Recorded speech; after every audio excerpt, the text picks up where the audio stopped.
네, 안녕하십니까. 2019년 제2회 장애인 아고라 진행을 맡은 한국장애인단체 총연맹의 권재현 국장입니다.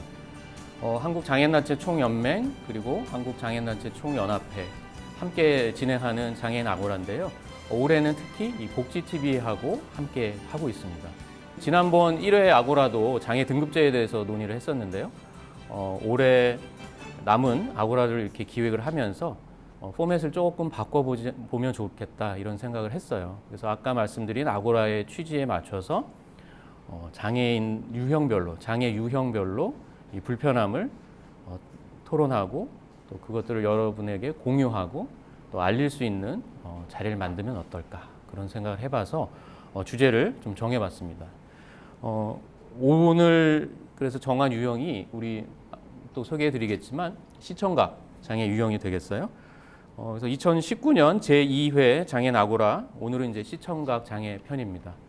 장애 썰전 불편을 말하다 이렇게 제목을 붙여봤는데요. 지금부터 제2회 장애인 아고라 시작하겠습니다.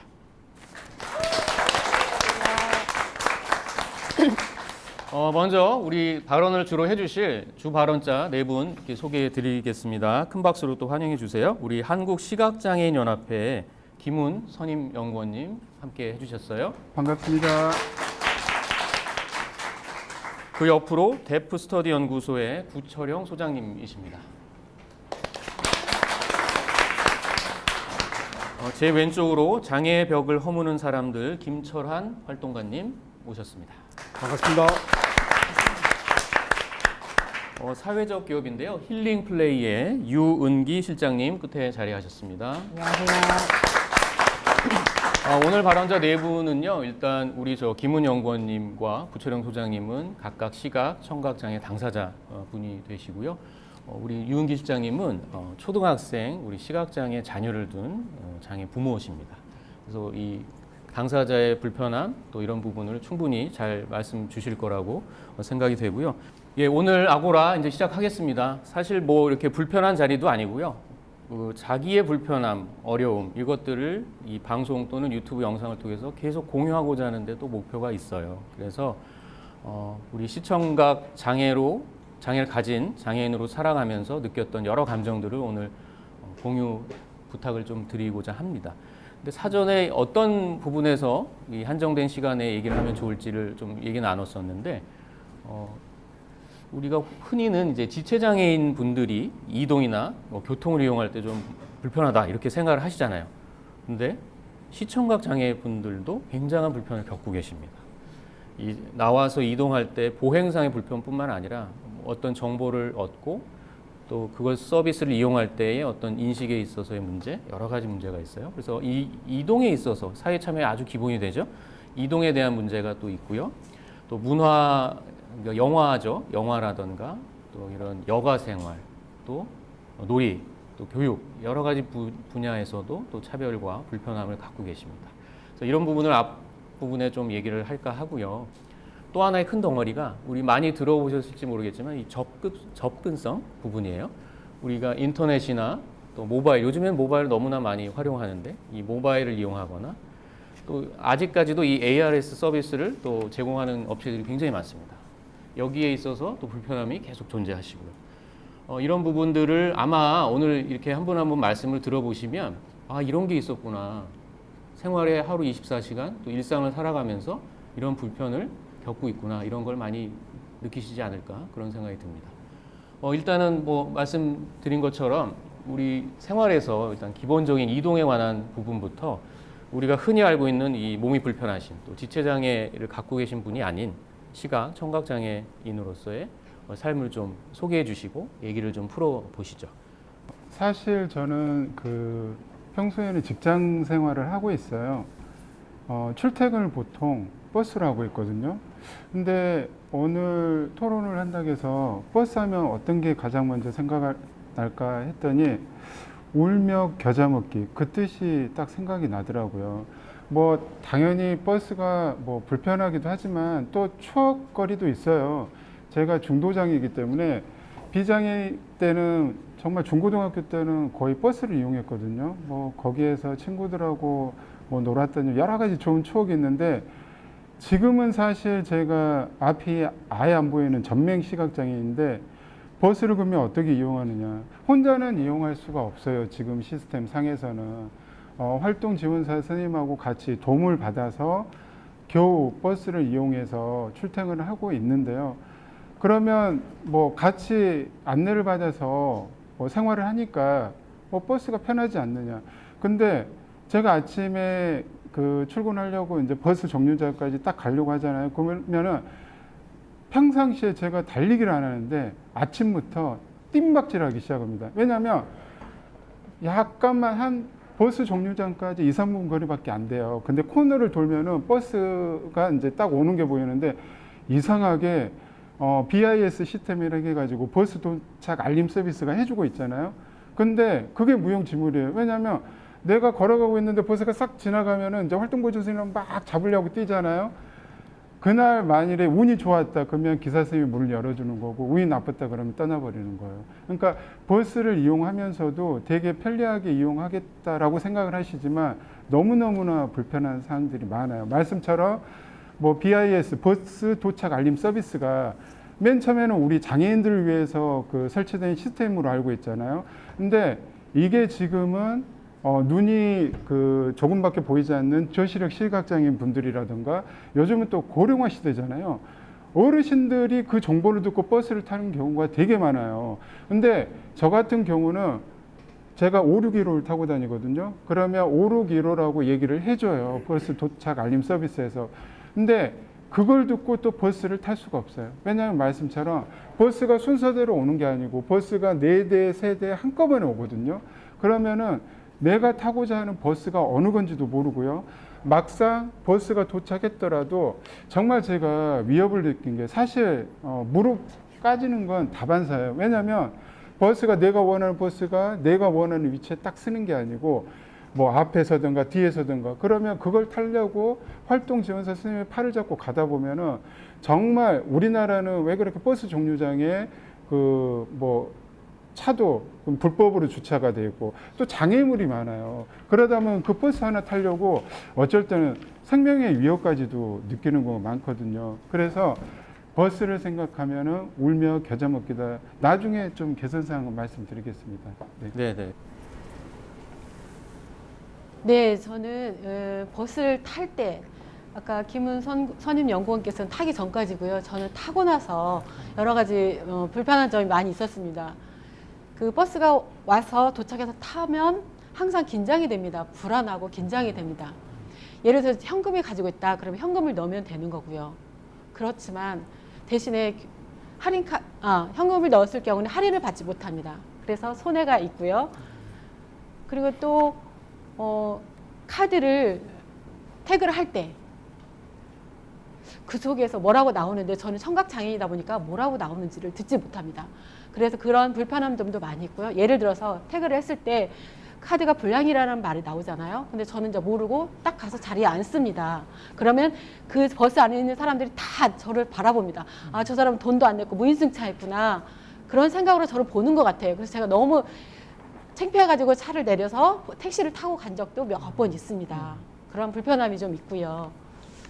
그래서 앞으로 제가 조금 원하는 것은 무임승차 태그할 때 그 서비스가 또 문자나 안내 서비스, 수화 통역 서비스가 있었으면 좋겠다고 생각을 합니다.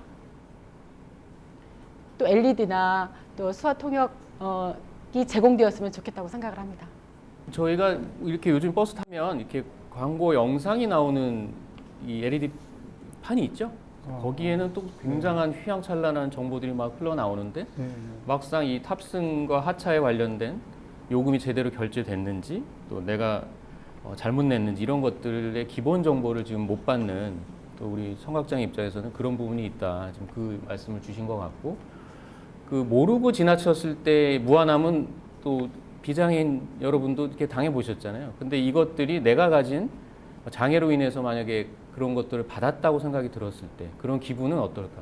그런 생각도 좀 같이 해보게 됩니다.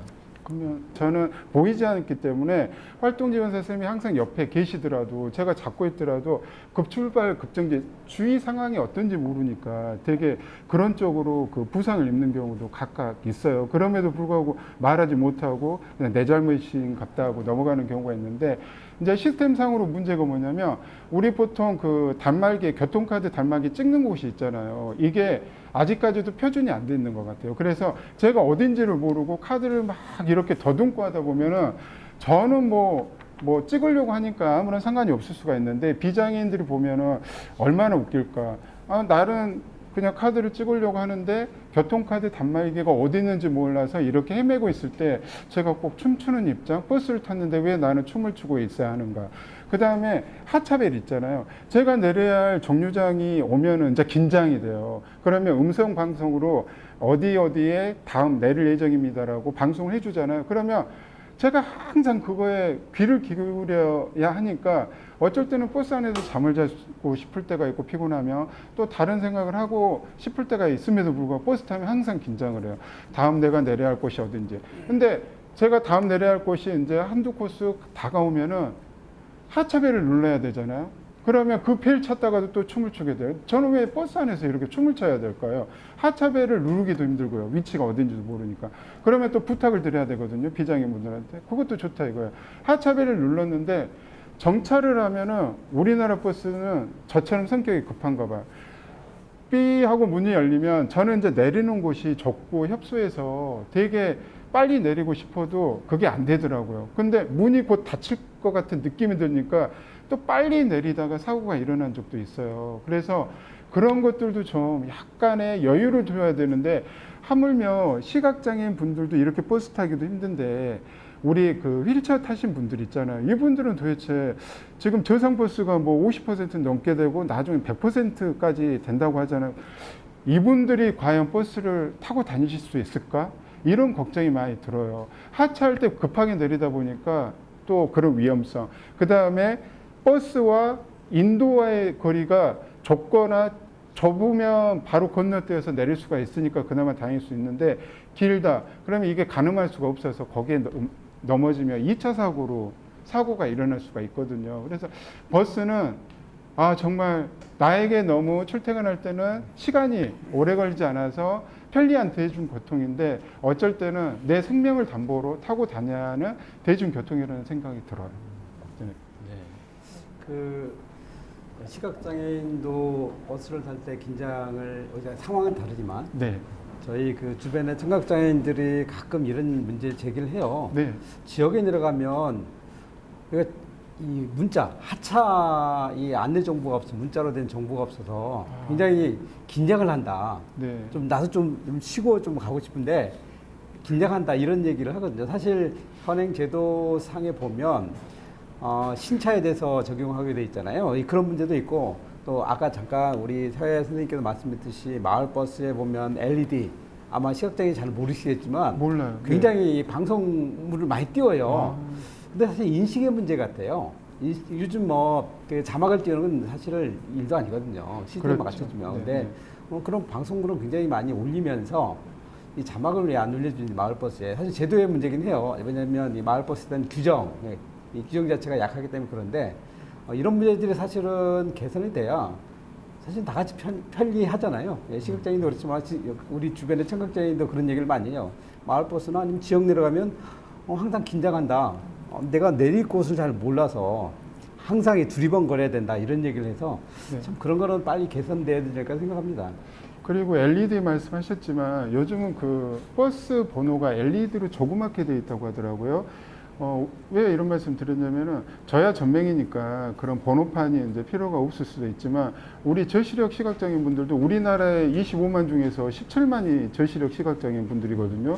근데 어떤 불편함이 있냐면 번호판이 현란하게는 생겼는데 거의 구분이 안 간대요. 그리고 예전에는 버스 옆면에 크게 버스 번호가 있었는데 지금은 그곳이 다 광고로 뒤덮여 있다고 하더라고요. 그래서 저시력 분들도 가까이 와야지 번호를 확인하는데 내가 타고자 하는 번호가 기다. 그리고 타려고 하면 이미 문 닫고 가버린다는 거예요.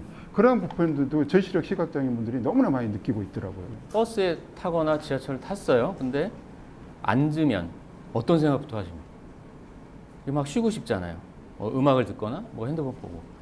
뭔가 쉴 수 있구나라는 안도감도 들고, 근데 이제 타는 순간도 문제인데 타서 내릴 때까지 늘 긴장 속에 있는 분들이 계시다는 거죠. 그러니까 그런 생각을 우리가 해봤는가.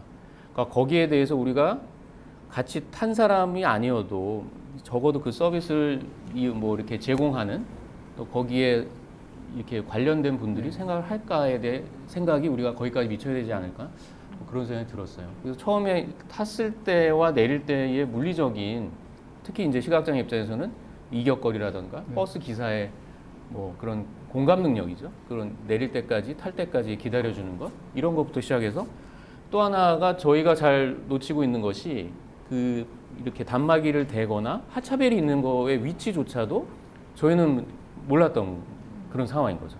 어느 위치에 어디쯤 있는가가 어떤 통일됨이 없으니 시각장애 입장에서는 그 자체가 이미 또 불안한 요소가 되고 상황이 된다. 그래서 뭐 제가 오늘은 상황상 이렇게 제 느낌이나 이런 걸 말씀을 드리게 되는데 하나하나에 저희가 놓치지 않도록 이런 좋은 말씀을 해주시는 것 같아요. 이런 것들이 제가 아까 또 잠깐 말씀드렸지만 오늘 그냥 한 번의 방송이 아니라 계속해서 이렇게 회자되고 공유될 수 있는 그런 자리가 됐으면 어떨까, 그런 생각을 해봅니다. 어떻게 버스 한번 내려볼까요? 아니면 우선 그러면 네, 버스. 탔으니까 이제 내리면서 개선 방안 어떻게 하면은 시각장애인 분들도 국장님 말씀하셨다시피 마음 편히 대중교통을 이용할 수 있을까? 그 사례가 있어요. 151번 버스인데요. 이 버스는 말하는 버스입니다. 아마 5년 전에 그 다른 방송사에서도 취재가 된 걸로 알고 있는데, 이 버스는 왜 말을 하냐면 정류장에 도착하면 그 앞문이 열리게 되잖아요. 그러면 151번입니다. 그렇게 음성 안내를 해줘요. 근데 음성 안내를 해주는 버스가 이 한 버스밖에 없어요. 왜 이 버스가 그렇게 생겼냐면은 그 151번이 지나가는 그곳에 맹학교가 있어요. 한빛맹학교라는 그 학교가 있는데, 이 학생들이 버스를 이용하고 싶은데 몇 번인 줄 몰라서 이용을 못하니까 이 버스 회사 사장님한테 편지를 썼대요. 이렇게 하니까 좀 방안을 강구해달라 해서 이 사장님이 그러면 우리 버스에는 문을 열면은 151번이라는 음성으로 안내해주자. 이것은 참 좋은 그 서비스였던 것 같아요. 그런데 안타깝게도 확대가 안 되고 있거든요. 왜 그러냐면 비장애인 분들이 문이 열릴 때마다 버스 번호가 나오는 게 시끄럽대요.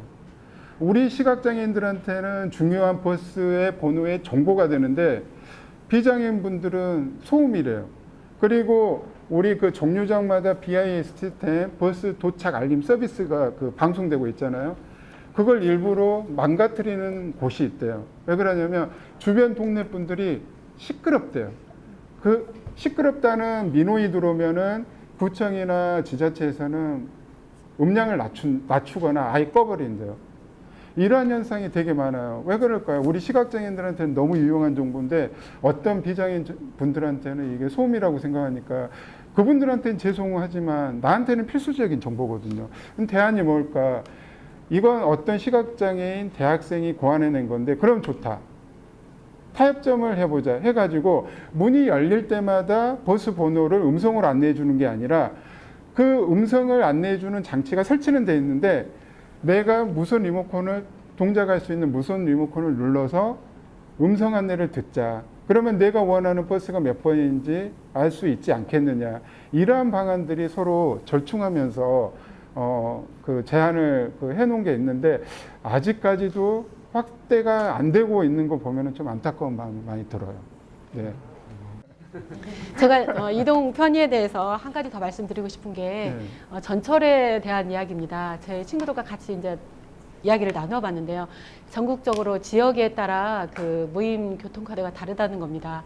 그래서 전국적으로 호환이 되었으면 좋겠는데 서울에서 사용하는 거 대구에서 다 다르다는 것입니다. 그래서 서울에서 받은 무임 교통카드를 복지카드를 그걸 사용하면 그걸 가지고 대구나 뭐 부산 그런 곳은 다 호환이 안 됩니다. 그렇기 때문에 직접 고객센터로 방문을 해서 다시 무임 승차권을, 근데 좀 창피하긴 하지만 공짜표를 좀 무임 승차권을 받아야 된답니다. 그래서 앞으로 이런 것들이 전국적으로 무임 교통카드가 호환이 되었으면 하는 그런 불편함도 있다는 것을 또 한번 말씀드리고 싶습니다.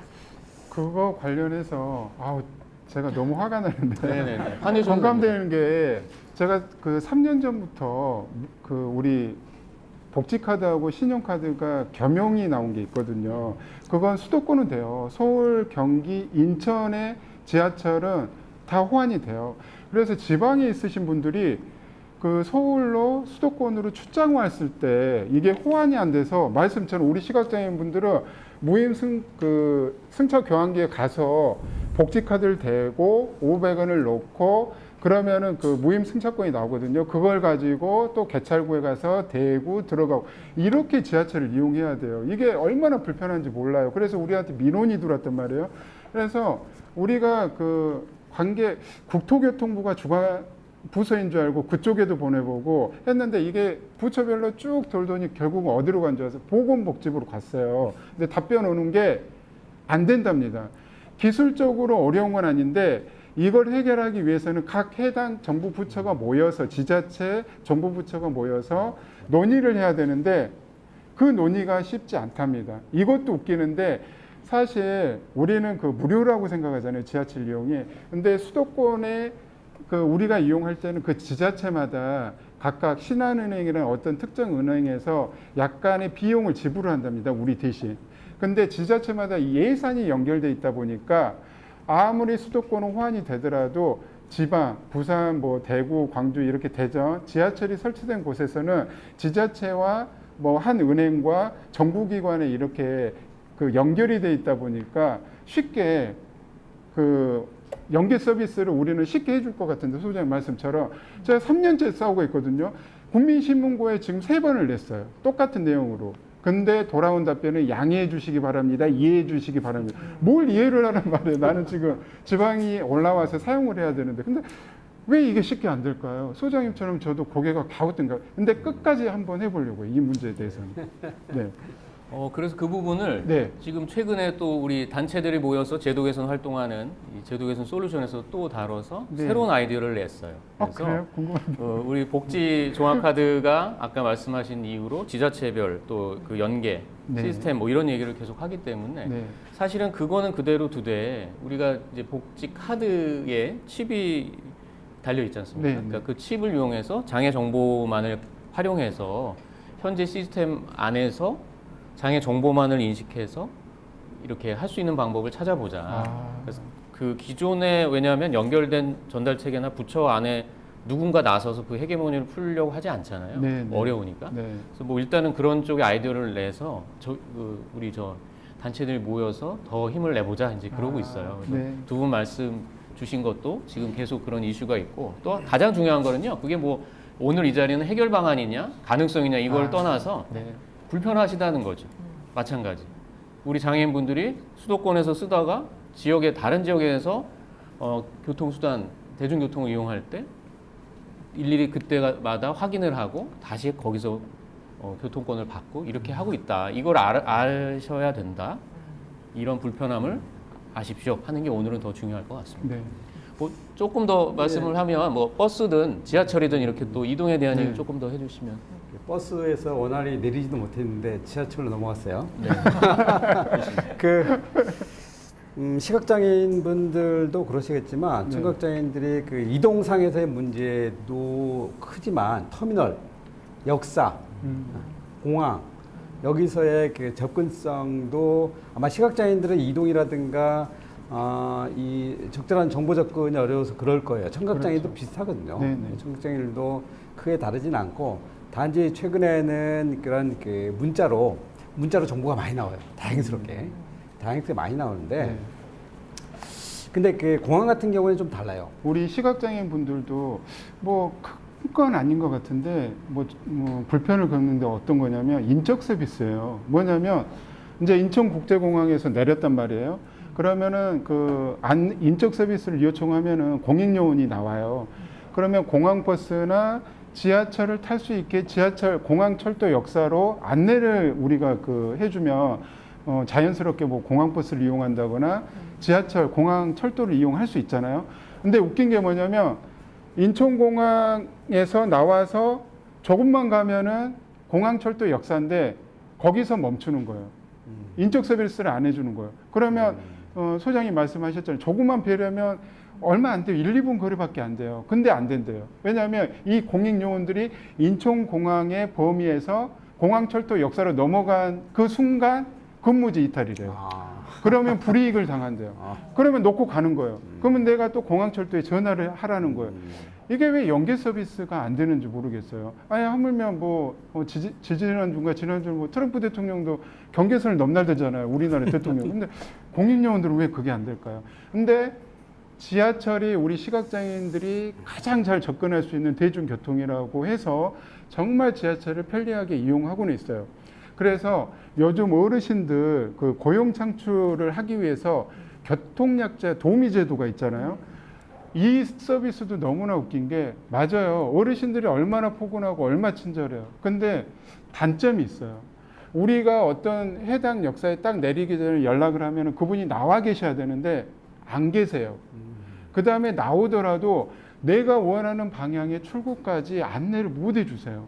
이러한 것들이 전체적으로 좀 교육이 안 된 것 같아요. 그래서 안타까운 게 좀 교통약자 도우미 선생님들이 직업 창출로 인해서 좋기는 하지만 좀 제대로 된 서비스. 그리고 또 한 가지 아쉬운 점이 불편한 점이 모든 서울 역사에 교통약자 도우미 서비스가 시행되고 있다고 생각하지만 몇 개 안 돼요. 어느 특정 지하철 역사에 그분들이 배치되어 있지 모든 역사에 배치되어 있는 건 아니에요. 그래서 우리 시각장애 회원분이 민원이 어떻게 들어왔냐면 남서울 그 터미널 그쪽 역에 내려서 터미널까지 신호등 하나만 건너면 된대요. 근데 말씀처럼 지하철 입구까지만 인적 서비스를 해주고 공익요원이 그 한 발짝 계단만 내려가면 근무지 이탈이기 때문에 못 해주겠다는 거예요. 그 1분, 2분이면은 횡단보도만 건너주면 되는데. 그래서 저는 제도적으로 이러한 것들이 갖춰졌으면 좀 제대로 세밀하게 해줘야지 진짜 저와 같은 교통약자들이 쉽게 대중교통을 이용할 수 있는 거지. 제도는 마련이 돼 있는데 불편하다고 요청을 해도 개선이 안 된다는 거예요. 그런 점들이 너무 아쉽더라고요. 네. 그 제도의 문제만은 아닌 것 같아요. 네. 사실은 인권위원회가 이 역사, 공항이라든가 철도, 뭐 이 역사와 내지는 그 연계되는 서비스에 대해서 인권위원회가 권고를 한 적이 있어요, 몇 년 전에. 네. 근데 아까 잠깐 말씀드렸듯이 이런 서비스를 할 때 누구의 관점에서 서비스를 할 것이냐, 네. 그다음에 누구의 관점에서 서비스할 수 있는 환경을 만들 것이냐를 놓고 볼 때는 아직까지도 그 비장애인 시각이 좀 크다.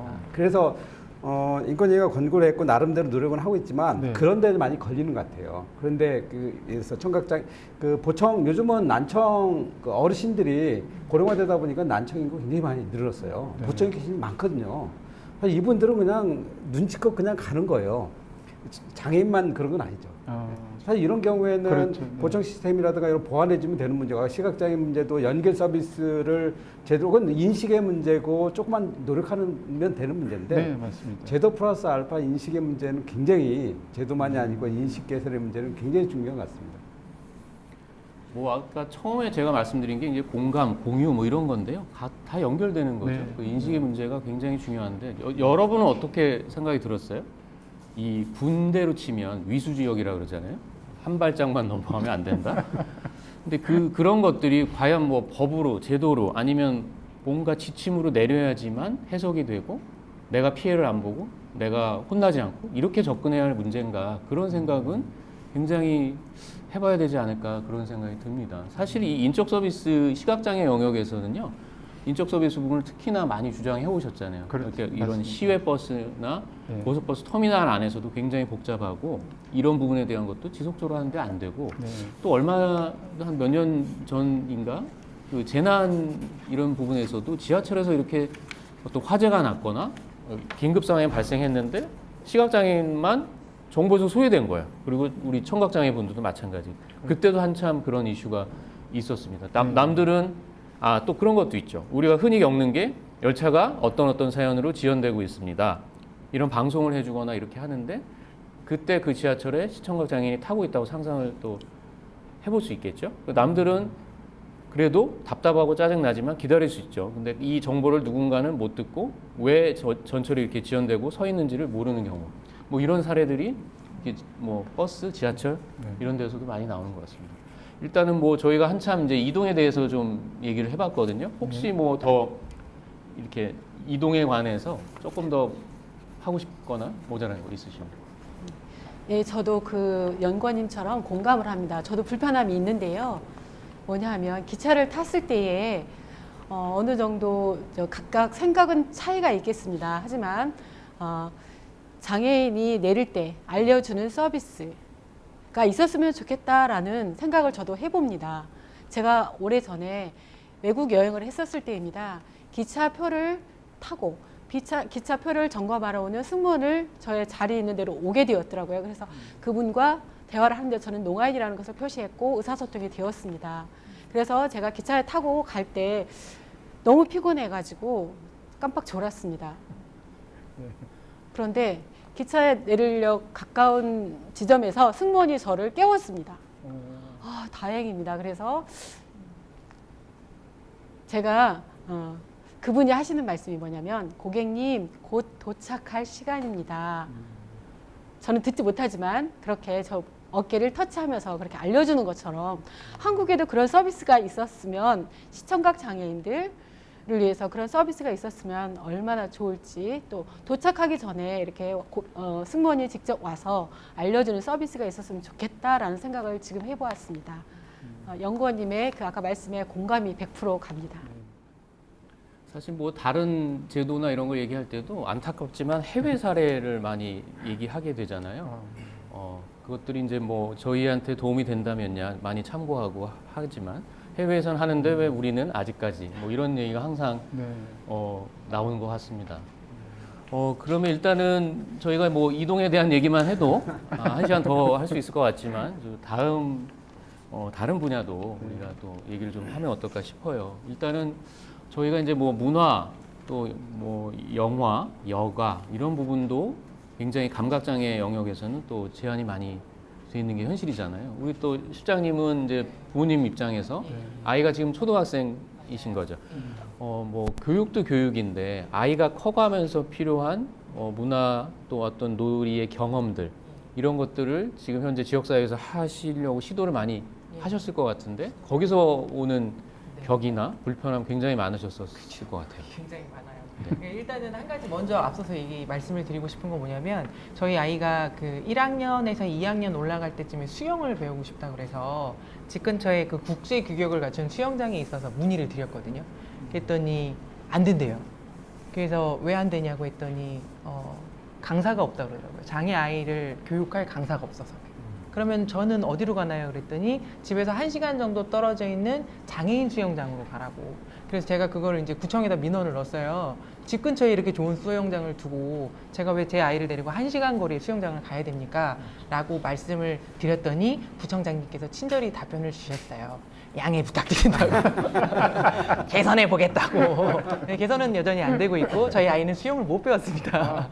그래서 이제 그런 답답함 때문에 아이들을 조금 장애 아이들을 데리고 조금 더 적극적으로 놀 수 있는 방법이 없을까 저희 회사가 고민을 많이 했고요. 그래서 2018년도에 산림청에서 연구 용역을 하나를 받았어요. 그래서 그러니까 시각장애 아이들을 위한 산림교육 프로그램 매뉴얼을 만들어서 이거를 저희가 올해 현장에서 실천을 하고 있는데 생각보다 아이들이 굉장히 잘 놀아요. 그러니까 그 맹아 아이들이 그 10m 높이의 나무에 안전장치를 하고 기어 올라가서 종을 쳤다 그러면은 믿으실까요? 네, 근데 저희는 불가능할 거라고 생각했는데 아이들이 5m, 6m까지도 잘 올라가고요. 더 올라갈 수 없냐라고 얘기를 할 정도로 아이들이 그만큼 호기심이 많고 그다음에 그런 프로그램들을 통해서 나무가 정말 이렇게 컸구나. 난 밑둥만 만져보고 그냥 굵은 줄만 알았는데 이게 위로 끝없이 펼쳐지니까 그런 거에 대한 지적 호기심 또 경외심 이런 것들이 생기더라고요.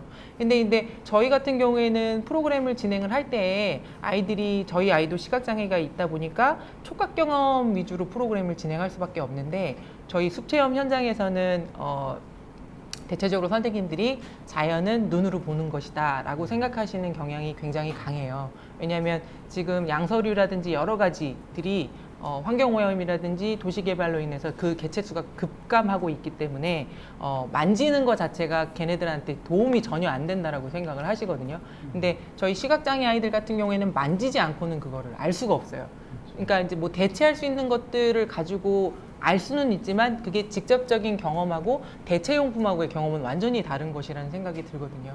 잠깐 또 말씀하실 때 드는 생각이 또 몇 가지가 드는 게 네. 공통된 건데 네. 그런 거잖아요. 음. 여기는 없으니 찾아가 보세요. 음. 알아서 찾아서 하세요. 맞아요. 뭐 이런 게 있고 아이들의 얘기지만 사실은 안 된다가 전제죠. 안 되니까 하지 마. 그런 게 어딨어? 네. 우리나라엔 지금 없어. 이런 거를 본인 또는 가족 또 그 주변의 사람들이 개발하게 만드는 게 지금 현실이라는 거죠. 그런 맞아요. 유형별 상황에 맞는 다양한 서비스를 해야 된다고 누구나 얘기를 하지만 자발적으로 찾아가던가 만들어야 되는 그리고 예. 또 일단 부모님 입장에서는 시각장애인 학생들이 놀 수 있는 문화 공간도 스스로 만들어서 지금 사회적 기업을 그래서 직접 하고 계시거든요. 네. 만지어서는 안 되는 게 아니라 만져야 느낄 수 있는 아이에게 만지지 말라고 하는 게 지금 현재 현실이다. 예, 그래서 제가 약간 좀 흥분을 했는데 예. 예, 그런 생각이 좀 왜냐면 들었습니다. 그게 사실 산림복지 소외자에 대한 어떤 그 대책을 마련하는 거는 정부에서 법에서 규정을 하고 있어요. 그런 대책을 정부에서 마련을 하도록. 근데 사실 정부에서 못 하고 있죠. 상당 부분 어려워하고 있고 시도를 잘 못하고 있는 것들이 여실히 수치로도 나타나는 게 작년 기준으로 근데 유아숲 체험원이 지금 굉장히 많이 조성이 되고 있고 이용을 하고 있는데 작년 기준으로 국공사립에 재학하고 있는 유아수가 한 70만 명 정도 되거든요. 그중에 91%가 유아숲 체험원에 대한 경험이 있대요. 60만 명 이상 아이들, 65만 명, 91%면 굉장히 많은 숫자가 경험을 했는데 그중에 장애 아이들은 0.4%만 경험을 했어요. 예. 그러니까 이 수치만 봐도 장애 아이들이 숲에 가는데 얼마나 어려운지를 알 수 있는 거고요. 그다음에 산림교육 현장에서도 장애 아이들이 오면 일단 부담스러워. 왜냐하면 내가 얘한테 뭘 어떻게 해줘야 될지를 모르겠다고 하시는 부분도 있고 일단 안전사고가 발생할까봐 굉장히 걱정들을 많이 하세요. 이런 그러니까 경험의 부재들로 인해서 계속 뭔가가 정체되고 안 나아가고 그다음에 이제 일반 아이들만 대상으로 포커싱이 맞춰지다 보니까 우리 아이들이 사실 할 수 있는데도 불구하고 그 기회를 못 받아서 그런 어떤 그 소외되고 있는 느낌을 저는 지울 수가 없는 것 같아요. 네, 그런 부분은 참 아쉬워요. 이 당사자가 아니면서 지레짐작하고 그 입장을 헤아리지 않는다 이제 그 얘기에서 이어지는데요. 우리 뭐 기사에서 보신 적 있으실지 모르겠는데 놀이공원에서 우리 시청각 장애인 분들이 이렇게 타지 말아라, 탈 수 없다. 어떤 기준이나 상황에 대한 가늠 없이 이렇게 하는 사례가 또 생겨나고 있어요. 그래서 뭐 소송도 하고 이렇게 되죠. 이런 부분에 혹시 뭐 얘기나 사례들을 뭐 알려주실 수 있을까요? 놀이기구든 문화시설이든 이 향유권을 네. 얘기하잖아요. 근데 네. 향유권의 기본은 이게 소비자로서 권리가 주어지냐 마느냐의 문제인데 제가 놀이기구 관련해서 저희가 4월 달인가 청각장애인들이 몇몇 놀이기구에 갔다가 네. 그 탑승을 거부한 사례 때문에 진정을 하면서 차별 진정을 하면서 놀이기구 쪽과 얘기를 좀 진행을 했던 게 있거든요. 그때 저희가 깜짝 놀란 게 뭐냐면 그분들이 하는 말씀이 뭐냐면 놀이기구를 처음 설계할 때 장애인이 탑승하지 않는 걸 전제로 한다고 하더라고요. 그래서 그런 얘기는 모든 놀이기구가 네, 위험한 발언이고 그리고- 쉽지 않은데 예, 그 비장애인 그냥 그것도 활동가님한테 그 말을 그 설계할 때 그랬다고 하더라고요. 그래서 첫째는 그 소비자로서 인정을 안 하는 문제고 두 번째는 장애마다 특성 있잖아요. 청각장애, 시각장애인도 안내인 내지는 주의사항만 제대로 전달해주면 탑승에 네. 문제가 없거든요. 근데 그렇죠. 획일적으로 장애는 안 된다라는 전제 조건을 달았다는 거. 그러니까 장애는 특성을 전혀 모르는 상태, 획일적으로 이 장애인의 탑승을 거부했다는 문제가 있고 두 번째는 애초에 설계할 때 이 기본적인 소비자로서 장애인에 대해서 배제됐다. 사실은 이건 놀이기구만의 문제는 아니에요. 지금 영화관 소송을 하고 있잖아요. 네. 아마 들으셨을 거예요. 영화관의 시각과 청각장애인들이 이 보편적으로 영화를 볼 수 없기 때문에 지금 소송 진행 중인데 요것도 그런 문제가 깔려 있거든요.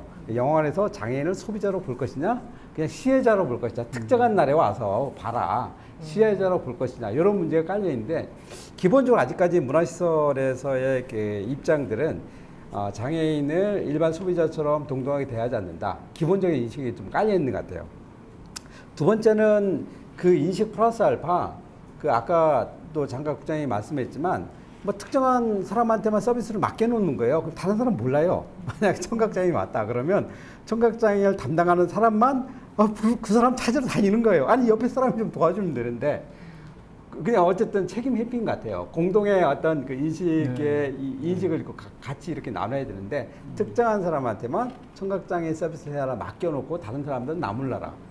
네, 사실 이 통합사회에서 위배되는 거거든요. 이런 문제. 또 하나는 이 전문가들에 대한 네트워크가 부족해요. 사실 어떤 문제가 생겼을 때 뭐 수어 통역사라든가 아니면 청각장애 관련된 상담할 수 있는 사람 네트워킹을 해야 되는데 모르는 거예요. 그래서 오면 우리는 아까 말씀드린 우리는 안 받는다. 그러면 끝나는 줄 알거든요. 사실은 보편적인 접근을 해서 환경 만들어야 되는데 일단은 뭐 인식의 문제도 있는 것 같고 전문가들과의 네트워킹 내에 전문가를 활용하는 문제가 부족하고 그 기본에는 뭐가 있냐면 소비자로서 생각을 안 한다. 아직까지도 시혜적인 입장이 물려 있다. 아까 제가 말씀드렸지만 놀이기구도 그렇고 영화 지금 소송하고 있는 문제도 그게 기본으로 깔려 있고 그 나머지 다 대부분의 이런 문화 향유에 있어서 향유 보완을 누리지 못하는 근본적인 문제는 장애인이 아직도 무슨 소비자냐 시혜적인 측면이 많이 깔려 있다 이런 말씀 드리고 싶어요. 네. 저 또 있어요. 네네.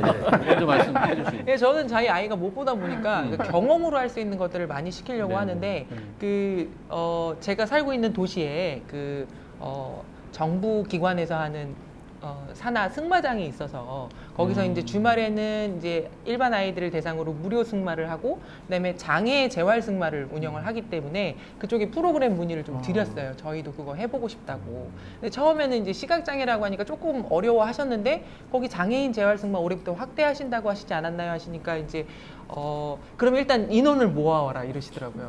근데 이제 맹학교 아이들이 그렇게 많지 않습니다. 그래서 인원을 모으다 실패해서 결국엔 그 프로그램을 못 했어요. 근데 이제 그 저희 아이 같은 경우에는 그 전에도 승마를 체험을 해본 적이 있어서 그 일반 아이들이 하는 주말 무료 체험 승마를 장애 아이라고 얘기를 안 하고 일단 데려갔어요. 데려가서 체험을 했는데 담당자분이 딱 저희 아이 보시자마자 하신 말씀이 시각장애 아이였으면 안 받았다고 그러시더라고요. 그러니까 이제 그 시각장애 자체가 이제 그분들한테는 굉장히 안전사고 발생이 높은 집단인 거예요. 괜히 이 아이를 체험을 시켰다가 그 뒤에 후폭풍을 감당하기에는 본인이 너무 이게 두려우신 게 있으신 것 같더라고요.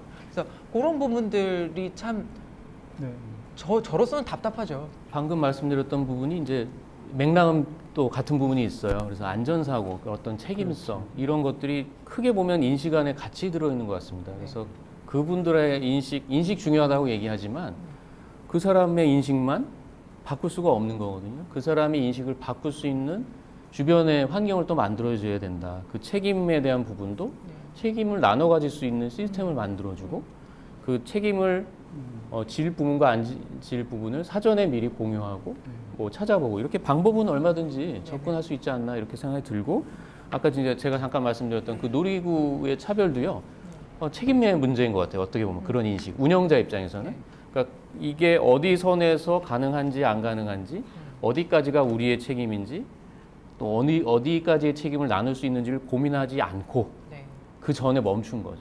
그런 사례들이 이제 일어나고 있다 이런 생각이 드는데 참 공감 가는 게 말씀처럼 그 놀이기구를 타고 싶은데 시각장애인들은 안 된다라고 해가지고 또 민원이 들어왔어요. 그래서 그 놀이기구 업체에서 직접 와서 한번 테스트를 해보자. 위험한지 안 한지.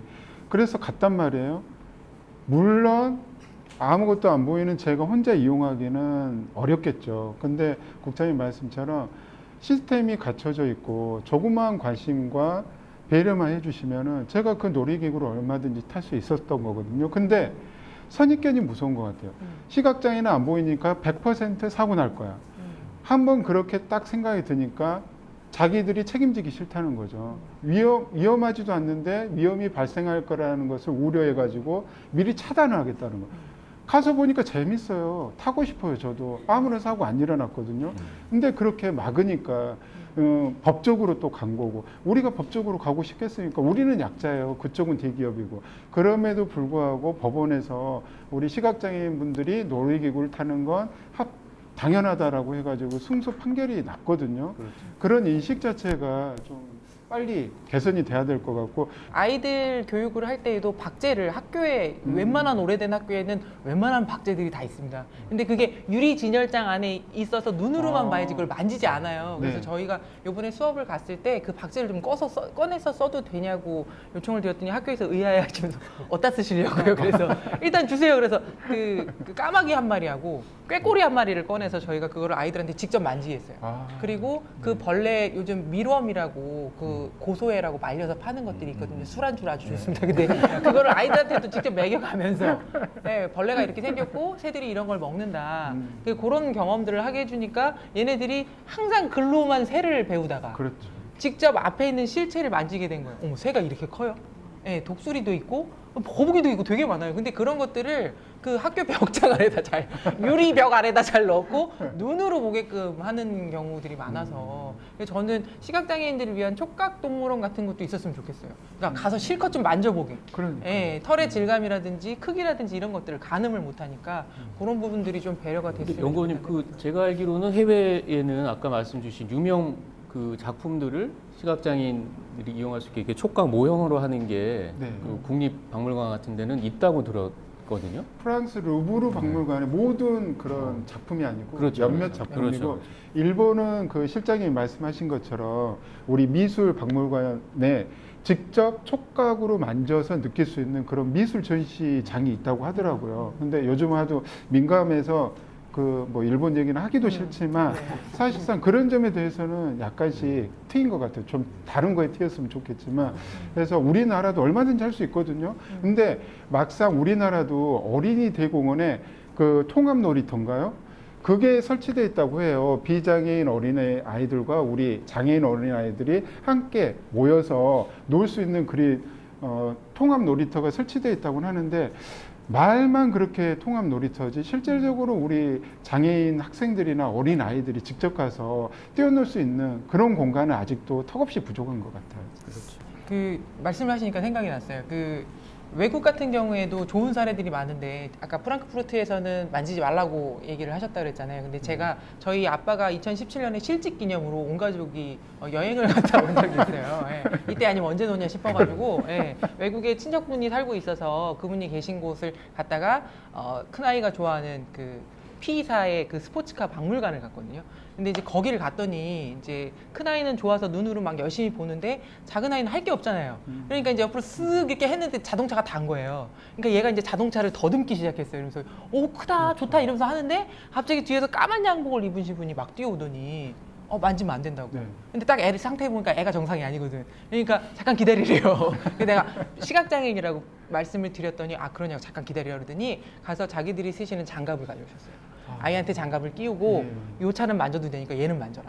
그러니까 이제 저쪽에서 역차별을 당한 비장애 오빠가 뛰어오더니 나도 장갑을 달라. 그런데 이제 너는 안 된다 이렇게 해서 결국에는 이제 작은 아이만 그 이제 거기 전시되어 있는 차량에 탑승도 해보고 만질 수도 있게 이렇게 배려를 받았는데 아까 이제 말씀하신 인식의 문제예요. 이거는 이 사람이 여기 와서 뭔가를 체험할 수 있게끔 도와주겠다라는 맘만 있으면 그 정해진 규칙 안에서 할 수 있는 만큼을 제공해주면 된다고 생각을 해요. 근데 원칙이 우리는 만지면 안 돼. 노타치니까 절대 노타치 이래버리면 그때부터 시각장애인은 할 게 없어요.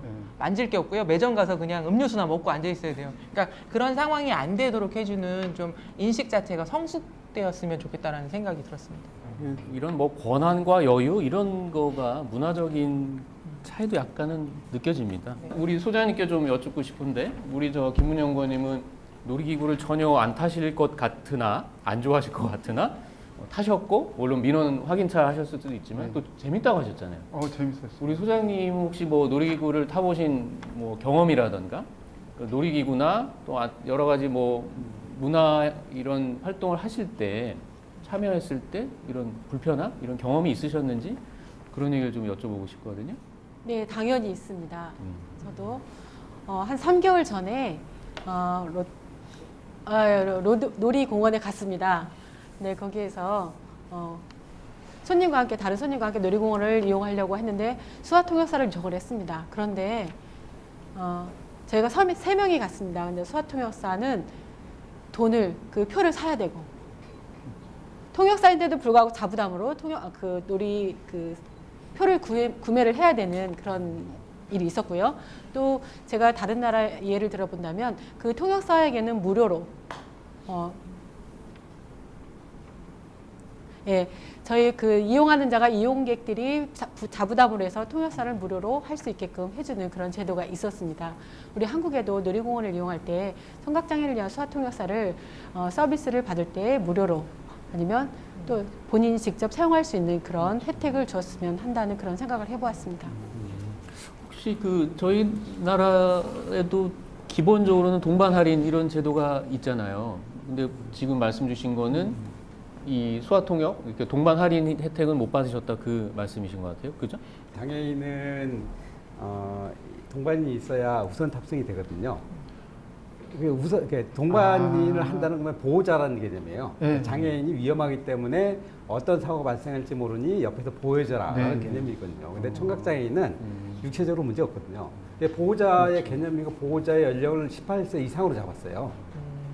근데 청각장애인은 사실은 뭐 18세건, 17세건, 16세건 수어 통역을 제대로 전달해주고 상황을 전달해주면 돼요. 근데 막아요. 18세 미만이라고 통역이 가능하다 그래도 안 된다 그래요. 그게 굉장히 아까 말씀 획일적인 개념들을 적용하다 보니까 그리고 이런 아까 우리 김훈 연구원님도 말씀드렸지만 네. 시각장애인들이 탈 수 있는 놀이기구 굉장히 많아요. 네, 청각장애인들은 맞습니다. 사실은 소통이 이게 안전의 문제 이럴 때는 이렇게 조심하세요라고 전달만 해주면 되는데 이 획일적으로 맞거든요. 그리고 이 동반의 문제 아까 말씀드린 동반의 문제 세 번째는 이 통역의 문제예요. 사실은 수어통역 이 서비스 기관이기 때문에 수어통역사를 배치하든 청각장애인이 오게 되면 적절한 서비스를 할 수 필담을 하든 아니면 수어로 좀 이게 안내를 해줘야 되는데 그걸 안 해요. 이런 문제 때문에 아마 그런 문제 제기를 한 것 같아요. 이게 저희들이 흔히 알고 있다는 제도나 이 상황 속에서도 또 이런 틈새가 있는 걸 또 저도 처음 알았습니다. 일단 뭐 저희가 또 주어진 시간도 있고 또 얘기할 분야가 또 접근성에 대한 분야가 또 있어요. 그래서 아까 우리 김훈 연구원님이 잠깐 일본 얘기를 하시면서 시사 프로그램으로 잠깐 갈 뻔했는데요. 네, 일단 다시 돌아와서 네. 마지막 뭐 주제로 우리 접근성 이게 여러 가지를 또 묶어서 얘기할 수는 있지만 크게 저희가 요즘에 4차 산업 또 모바일 이런 얘기를 많이 하잖아요. 그런 환경에서 또 소외받고 있습니다. 우리가 예전에는 이제 뭐 인터넷 이런 데 국한되어 있던 것이 그것이 다 해결되기도 전에 이제 모바일 시대로 넘어오고 그것들이 4차 산업과 연동되면서 뭐 IoT나 생활 속에 너무나 퍼져나가고 있어요. 근데 이제 우리 시청각 감각장애인을 위해서는 이런 정보 접근의 관점에서 여러 가지 한계에 부딪히고 있는 게 또 현실입니다. 우리 흔히 얘기하는 뭐 키오스크도 요즘에 엄청 늘어나고 있죠. 키오스크 자체에 뭐 꼭 감각장애뿐만 아니라 지체장애가 있으신 분들, 휠체어 이용하시는 분들도 지금 현재 접근이 어려운 그런 상황입니다. 물론 이제 노약자나 이런 분들의 접근성 부분도 같이 얘기는 하고 있는데요. 뭐 어떤 분야를 상관하지 않고 뭐 웹이나 또 모바일이나 또 아직까지 ARS로 이렇게 뭔가를 요구하는 게 현재도 있잖아요. 뭐 그런 것들, 뭐 이런 걸 다 통틀어서 뭐 경험이라던가 또 이렇게 바꿔가야겠다 하시는 게 있으시면 또 마지막 부분은 그렇게 좀 얘기를 나눴으면 좋겠습니다. 요즘 뭐 우리 보통 키오스크라고 하는데 그 고시상 공식적인 명칭은 무인 정보 단말기거든요. 사실 한 3, 4년 전부터 그 패스트푸드점에 무인 정보 단말기가 설치되어 있는데 맨 처음에는 우리 시각장애인 분들이 가서 나도 저걸 한번 이용해서 신기했나 봐요. 직접 인적 서비스를 안 받고 내 스스로 한번 이용해서 패스트푸드를 한번 사 먹어보고 싶다. 그런 욕구가 있으셨나 봐요. 딱 갔는데 뭐 음성으로 반응도 없고 또 그 화면 스크린 자체가 터치다 보니까 앞에서 그냥 벽 만지는 느낌처럼 있던 거예요. 그러니까 또 민원이 들어왔어요. 회원분들이. 야, 나도 저걸 이용해보고 싶은데 너희 단체에서 좀 해결을 해봐라 해서 저희가 노력한 게 지금 3년째인데 결과는 그때하고 똑같아요. 왜냐하면 그냥 일상적으로 키오스크가 뭐 햄버거 집이라던가 동네 분식점에도 설치가 돼 있더라고요. 뭐 업주 점포 입장에서는 인건비를 줄이기 위해서 무인정보 단말기를 설치했다고는 하지만 접근성을 갖춰놔야 되는데 접근성을 갖춰놓거나 인적 서비스를 기존처럼 해줘야 되는데 그냥 기기 한 대, 무인정보 단말기만 그냥 덩그러니 설치해 놓는다는 거예요. 그러면 만일에 이럴 수도 있죠. 접근이 안 되면 이용 안 하면 되지 않느냐. 근데 말씀드렸다시피 어느 날 키오스크 전성시대가 됐어요. 어디를 가나 키오스크인 거예요. 인천국제공항을 가도 은행을 가도 극장을 가도 말씀드렸다시피 뭐 마트에 가도 동네 그냥 편의점 한 해로 뭐 내가 노량진에서 국수를 사 먹으려고 딱 들어갔는데 좌석이 몇 개 안 돼요. 한 일곱 개 좌석밖에 안 되는데 분명히 요리를 만드시는 직원분들이 계세요. 저기 손 들고 저 국수 먹을래요? 딱 신청을 했는데 대답이 없는 거예요. 왜냐하면 무인정보 단말기에서 주문하고 결제하고 그 영수증을 갖다 주면은 본인들은 그냥 음식만 만들어서 앞에 놓으면 저한테 가서 가지고 와서 또 먹고 나갈 때 그 빈 접시를 그쪽에 놔두라는 거예요. 인건비 줄이는 거 좋죠. 우리도 좋아요. 근데 우리도 그 김천환 소장님 말씀하셨다시피 장애이지만 소비자거든요. 뭐 소비자로 쳐주시지 않는다고는 했지만 그래도 내 돈 내고 내가 먹는 건 권리를 누려야 할 소비자잖아요. 근데 앞으로는 그것조차도 이제는 마음대로 할 수 없다는 거예요. 그래서 말씀드렸어요. 해당 그 정부 부처에 말씀을 드렸는데 돌아온 답변은 또 똑같아요. 주무부처를 모르겠다는 거예요. 양해바랍니다 아니었습니까? 아, 그건 아니다. 다행이죠. 근데 그나마 국민신문고에 넣어도 주무부처가 바뀌어요. 근데 겨우 지금 주무부처를 발견해냈어요. 정보화진흥원인데 그쪽에서 올해 키오스크 무인정보 단말기 관련해서 본인들이 이게 이제 장애인분들이 휠체어 장애인분이라든가 우리 시각장애인분들이 하도 요구사항이 있으니까 그분들이 그러면 어려운 점을 한번 해보자 해가지고 세미나를 개최하고 개선안을 마련했는데 그게 뭐냐면 장애인 고령자 정보 접근 및 이용 제공 편의 고시에 무인 정보 단말기라고 이 용어 하나만 마련이 됐어요, 지금. 이거 가지고 개선이 될까요? 너무너무나 답답하더라고요. 근데 왜 이것도 개선할 수밖에 없냐면 사실 2018년도 8월 달에 국가정보화 기본법에 이게 예전에 웹사이트만 이제 의무적으로 할 수 있게 돼 있어서 모바일 어플이라든가 말씀드렸던 것처럼 무인정보 단말기 이 자체는 전혀 접근성 고려 대상이 아니었어요. 근데 국가정보화 기본법이 바뀌면서 모바일 앱이나 이러한 소프트웨어를 접근성이 가능하게 고령자나 이런 잘 활용이 어려운 장애인분들도 접근이 가능하게 법이 개정이 됐는데 실효성이 없는 거예요. 왜 그럴까요, 도대체? 우리 장애인분들이 이용하기 불편하다고 이렇게 하소연도 하고 국민신문고에 냈고 정부기관에 얘기를 해도 문을 두들겨도 해결이 안 돼요. 저희가 어떤 걸 요구한 줄 아세요? 시각장애인분들이 무인정보 단말기에 지금 말씀드렸잖아요. 터치 스크린하고 접근이 안 되거든요. 그러면 음성 안내 정보를 해주면 돼요. 내가 뭘 주문할 것인가 메뉴 선택을 원활하게 할 수 있게 해주고 그 다음에 화면이 전환될 때 어떠한 화면으로 전환됐는지도 음성으로 얘기해주고 그 다음에 이동을 해야 되잖아요. 터치스크린이니까 아무 데나 만져서는 안 되잖아요. 그러면 물리적 버튼, 우리 컴퓨터에 방향키 있잖아요. 오른쪽, 왼쪽, 위, 아래. 그런 버튼으로 해서 터치스크린에 접근이 안 되면 버튼을 이용해서 접근할 수 있도록. 그 다음에 주문이 어렵더라고요. 표준이 안 돼 있어서 카드를 어디다 대고 결제를 해야 될지 모르겠어요. 근데 이것도 위치가 지정이 안 돼 있던데 이것도 표준으로 좀 지정을 해줘야 할 필요성이 있고요. 근데 제가 웃기는 게 뭐냐면 언론 인터뷰를 하려고 우리 여의도 근처에 패스트푸드점에 갔어요. 키오스크가 설치되어 있더라고요. 막 만졌죠. 근데 음성 안내가 안 돼요. 음성 안내가 안 돼서 그냥 뭐 만지면 뭐든지 되겠지 하고 딱 만지고 있는데 이제 카드 위치 투입구를 보려고 제가 진짜 결제 카드를 해가지고 위치를 딱 알아가지고 대충 딱 눌렀는데 뭐가 띠리릭 하더라고요. 근데 다행히도 결제는 안 됐어요. 근데 갑자기 옆에서 도와주신 분이 딱 오면서 선생님 큰일 날 뻔했어요. 선생님 한 번 잘못 눌러가지고 그 패스트푸드 햄버거 있잖아요. 선택된 게 40개고 가격이 60만 원이 선택돼 있어. 선생님 만일에 잘못해서 카드 넣었죠. 확인 한번 눌렀으면 카드 60만 원. 내가 햄버거 하나 먹기에 60만 원을 지불해야 된다는 거. 이게 우스갯소리일 수 있지만 이만큼 정말 정보에 접근이 안 되면 우리 뭐 보이스피싱 피해를 말씀하시지만 현실적으로 보이스피싱에 더 무서운 정보 접근이 되지 않아서 피해자가 당연히 될 수밖에 없다는 거죠. 우리 장애인분들. 이게 정말 너무너무나 억울하더라고요. 이런 걸 느끼니까. 네. 시각장애인분들도 많이 느끼겠지만 어떤 특정 건물에 시각장애인들이 이용할 수 있는 좋은 시설이 있는데 네.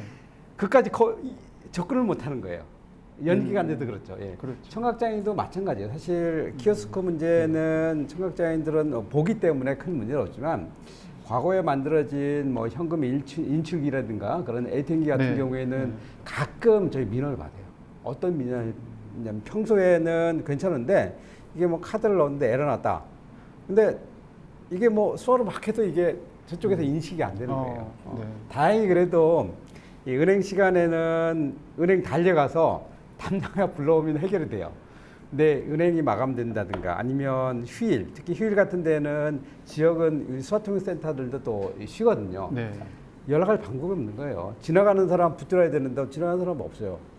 그런 저희 민원을 저희가 받고 몇 번 받았는데 연계 서비스가 안 되는 거예요. 사실은 기본적인 접근도 중요하죠. 접근에 대한 이 보편적인 설계도 안 돼 있지만 이 접근이 됐을 때 연계된 서비스와의 이 연결망들이 이 단절되다 보니까 오는 불편함. 되게 청각장애인들은 소통의 문제인데 이 그 접근과 함께 소통을 어떻게 연계해서 서비스할 것인가 이게 안 되다 보니까 불만들이 많아요. 그 웹사이트 말씀하셨지만 실제적으로 그 2013년 4월 11일부터 모든 정부 공공기관하고 법인은 웹사이트 그 웹 접근성 지침을 의무적으로 지키게 돼 있어요. 근데 소장님 혹시 우리 그 공공기관 들어가 보면 100% 다 웹 접근성 인증을 받고 우리 시각장애인 분들이 키보드와 음성 스크린 리더로 접근이 가능하다고 생각하세요? 저희 시각장애인 문제를 말씀드리기 그렇고요. 청각장애인들 네, 겪는 어려움 보면 네. 사실 웹 접근성 지침 자체부터 좀 문제가 있어요. 왜냐하면 네. 저희가 2016년에 한국수화업법이 만들어졌거든요. 그래서 공공기관이라든가 특히 정부기관에는 수어와 관련된 서비스를 해야 돼요. 근데 웹 접근성 지침은 어떻게 되냐면 네. 자막 또는 수어 또는 문자로 돼 있어요. 네. 두 중에 하나만 선택하면 되거든요. 근데 대부분의 인증된 기관에서 보면 대부분 자막을 선택해요. 요즘은 거의 다 대부분 문자로 만드니까 그걸 네, 그대로 네. 올려주는 수준이거든요. 그래서 수어를 쓰는 분들은 접근이 안 되는 거예요. 근데 분명히 인증을 받았고 문제가 없다고 되고 특히 저희가 지금 문제제기하고 있는 청와대, 그렇죠. 보건복지부, 네.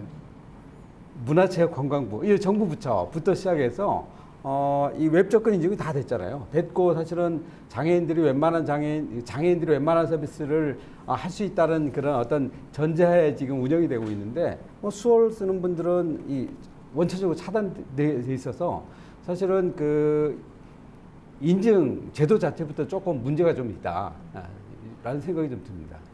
제가 왜 그 질문을 드렸냐면은 우리 공공기관은 그래도 요즘은 다 웹 접근성이 가능하리라고 생각을 하잖아요. 근데 두 가지 제가 참 의아했던 게 우리 보통 요즘 국민청원이 일상생활이 됐잖아요. 우리 정보접근권을 갖춰달라 해가지고 국민청원을 청와대 홈페이지에 놓는데 거기 클릭하려면 너무너무 계정도 있어야 되고요. 시각장애인 분들한테는 너무너무 불편한 거예요. 하물며 국민청원 클릭하기도 힘들다.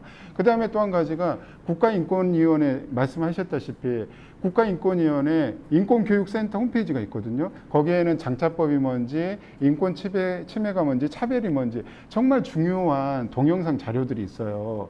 근데 시각장애인 분들은 그 동영상 플레이가 되지를 않아요. 네. 그래서 저희가 국가인권위원회에 요청을 드렸어요.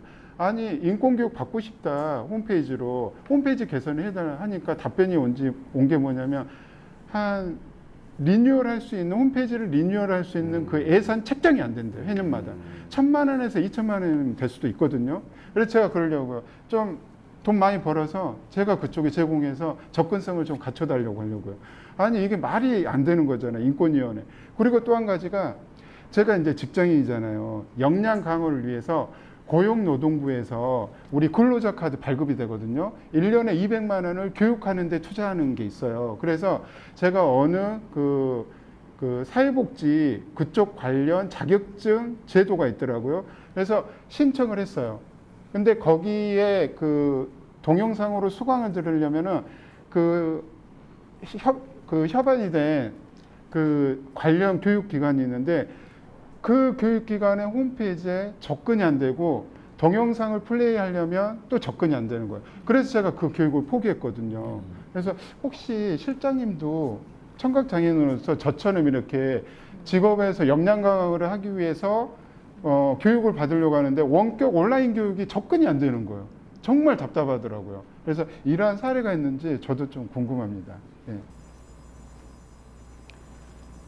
우리 청각장애인은 인터넷에서 공부를 하고 싶을 때가 많이 있습니다. 그런데 접근성 문제 때문에 어려움이 많이 있습니다. 예를 들어서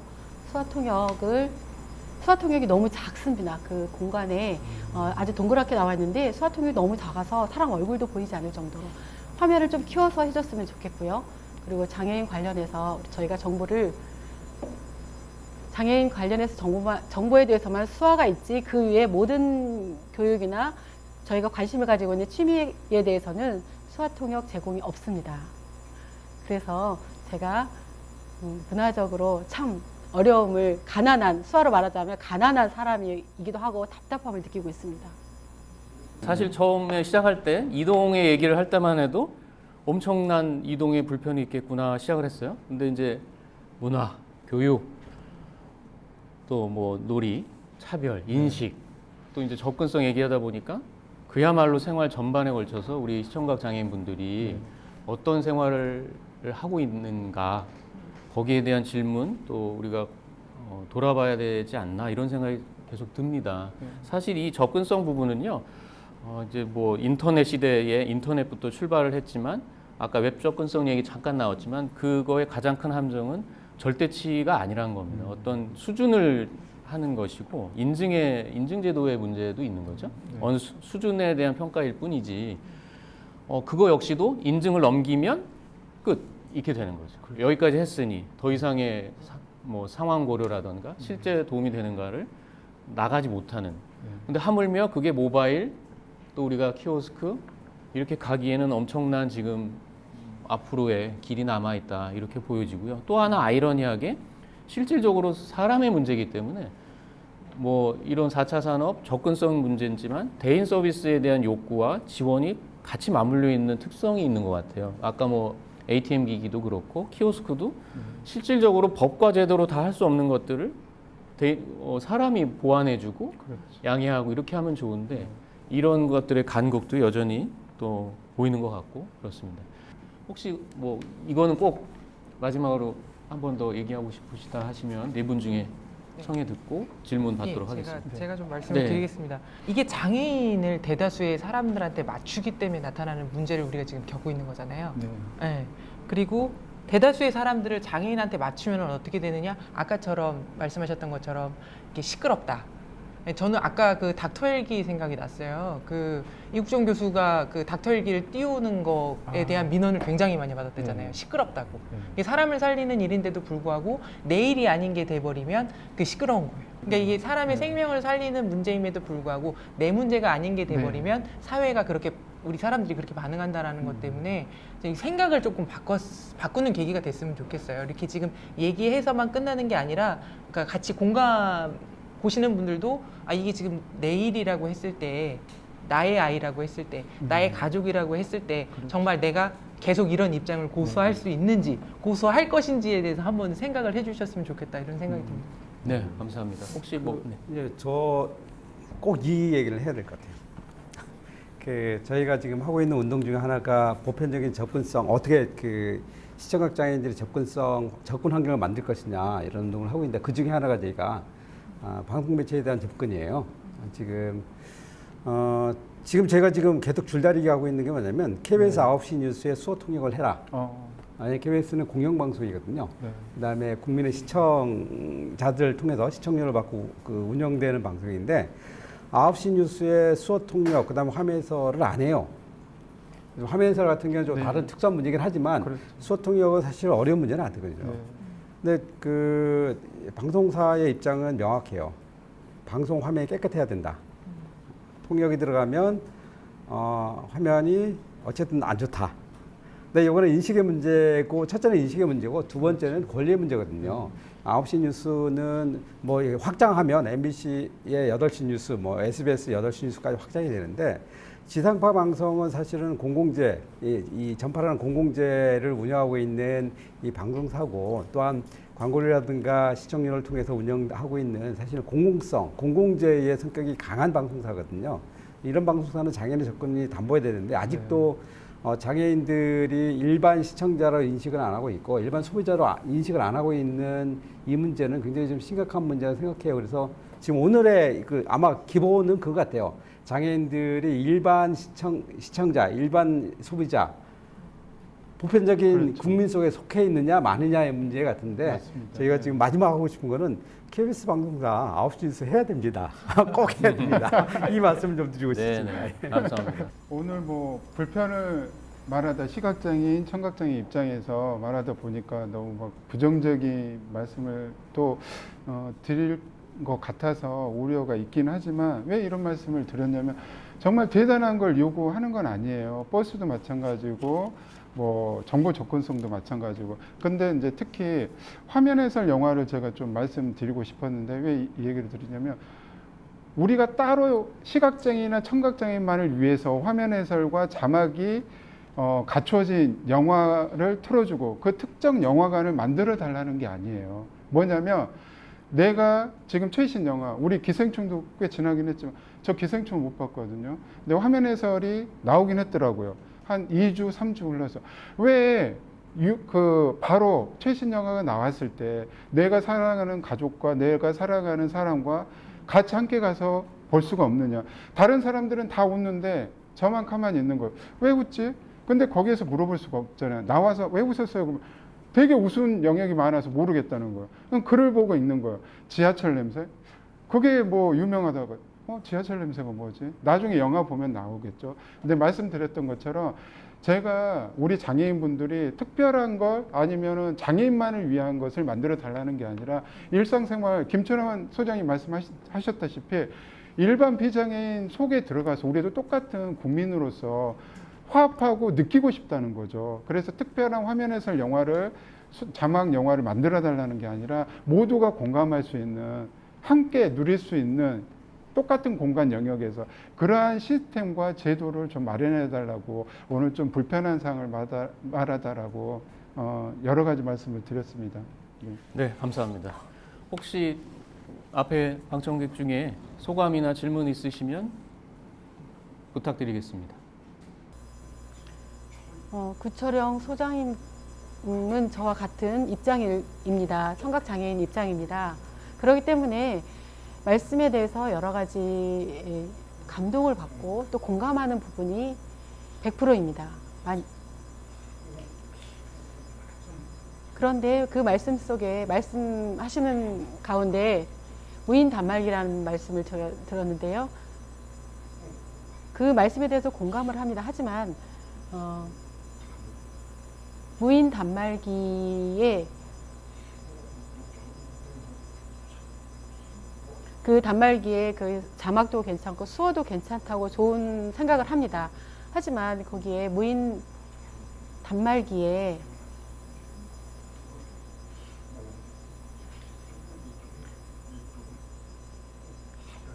이용하는 사람들이 정말 얼마나 이용하는 사람이 많이 있기 때문에 만약에 그 무인 단말기에 수화 통역에 대한 그 해설이 설명이 있다면 그 단말기를 대고 보는 동안 뒤에 사람들이 그 버스를 타려고 했을 때 무인 단말기를 또 이용하려고 했을 때 그런 상황이 생기면 그럴 경우에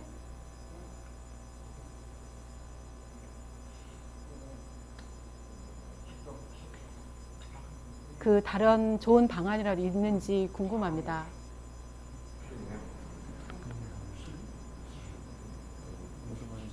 구철영 소장님께 물어보고 싶습니다.